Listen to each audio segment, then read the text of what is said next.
Imagine walking along a quiet Australian beach one early morning and discovering a lifeless body sitting upright against the seawall, perfectly dressed, yet unclaimed, and completely out of place. This is exactly what happened on December 1st, 1948, at Somerton Beach, near Adelaide, Australia. Who was this well-dressed stranger? Why did he carry no identification? And why, more than 70 years later, does no one truly know his name? This is the unsolved mystery of the Somerton Man, also known as the Tamám Shud Case, a riddle that has captivated investigators and conspiracy theorists for decades. On the morning of December 1st, 1948, the body of an unknown man was discovered slumped against a seawall at Somerton Beach.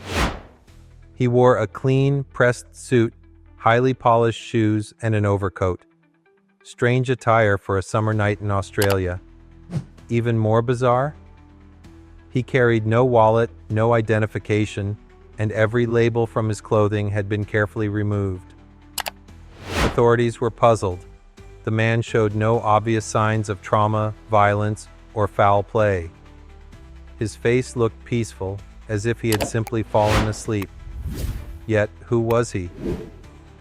The only possessions found on him were a half-smoked cigarette, a train ticket to Henley Beach that was never used, chewing gum, a comb, a bus ticket, a box of matches, and most curiously, a tiny scrap of paper hidden in a fob pocket that read, Tamám Shud, which is Persian for, "It is finished."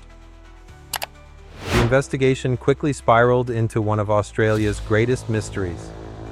The phrase Tamám Shud led detectives to a rare book, the Rubaiyat of Omar Khayyam. After a public search, the exact copy of the book was found in the back seat of an unlocked car near Somerton Beach.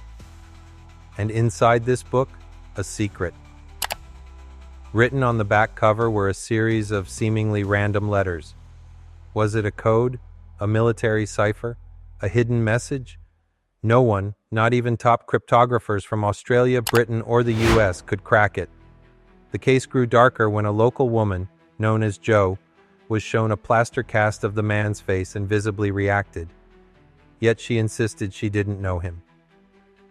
In her copy of the Rubaiyat, authorities found handwriting similar to the Somerton Man's mysterious code. Could she have been connected? Theories began to swirl. Some believed the Somerton Man was a Soviet or Western spy, killed during the tense years of the Cold War. Others speculated it was suicide, or perhaps he was a jilted lover who met a tragic end. But there was no passport, no identification, no missing persons report that matched the man's description. He was a ghost. For decades, the case remained frozen in mystery. In 2009, advancements in forensic science reignited interest. Hair analysis suggested the man may have had ties to the US, Eastern Europe, or even New Zealand. In 2021, authorities exhumed the body, hoping modern DNA analysis could finally give him back his name. Then, in 2022, forensic genealogists announced they had likely identified the Somerton Man as Carl Charles Webb, an electrical engineer and instrument maker from Melbourne. This revelation shook the mystery community. Yet despite this possible identification, questions remained unanswered. Why was Charles Webb in Adelaide? What brought him to Somerton Beach that night? Was his death natural, self-inflicted, or orchestrated? Even with a name, the story was far from over. The Somerton Man case teaches us that sometimes the answers we seek only lead to more questions. How could a man with no apparent ties to Adelaide die under such peculiar circumstances? Why the coded note? Why the Persian phrase, "It is finished"? And why, if this was truly Charles Webb, did no family come searching for him? Decades later, the mystery still lingers. If nothing else, the case of the Somerton Man reminds us that even the most ordinary-looking scenes may hide the most extraordinary secrets. Stay alert, stay curious, and remember, some mysteries refuse to be solved.